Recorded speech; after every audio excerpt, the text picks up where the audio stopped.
So like everything, the technology evolves, but so does the fraud. And so the ability to detect fraud, but so does the fraud itself evolve. And so it's becoming, it's a race, and it's becoming more difficult for your day-to-day business owner, especially in transportation space, to stay ahead of it. Yep. And, I want to talk about a few examples I've seen lately. Um, I got a call from somebody and they said they were in Miami. It said that on their phone. And they said, guys had an accent and couldn't really determine the accent, but that's not particularly important. That's probably half of our industry. Who cares, right? But he said, hey, Joe, I would like to get some help moving like 14 containers. And I was like, oh, well, I don't do that, but I can help you. And he goes, oh, that'd be great. Yeah.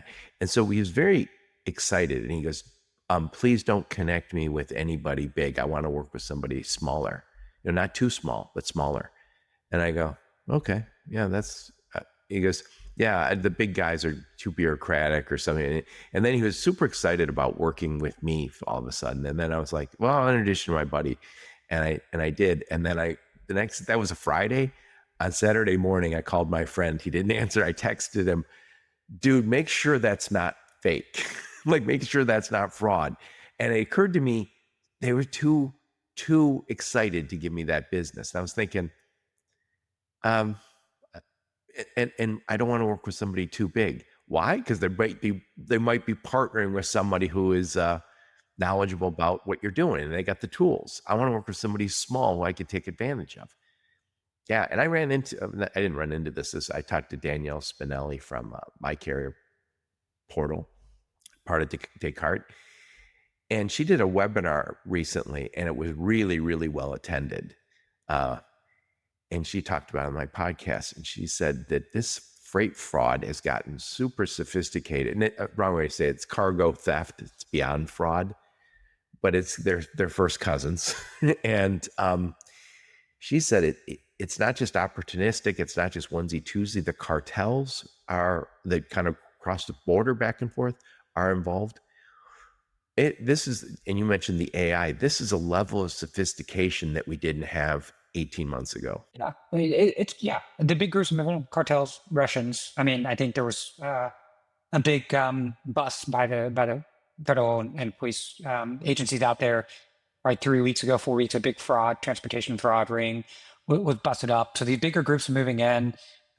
This AI is making it very accessible for them, and the space hasn't been a really front runner in technology. So there's a lot of opportunity for them to come in and take advantage of that. And it's interesting, your story, because we've had something very similar happen recently at Denim, where you have clients that sign up and they don't negotiate the rate. They don't negotiate it.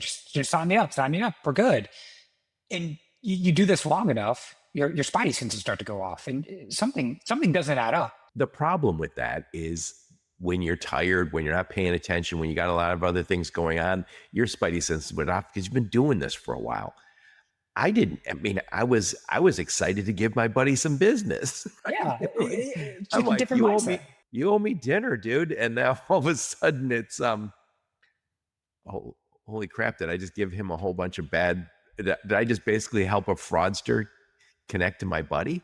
Yeah, it's tough. You're trying to grow your business, right? And so what's the number one objective? Grow the revenue, right? Grow revenue. And so it's hard. It's hard for you to sit there and say, well, I've got to think about fraud too. But I have that advantage.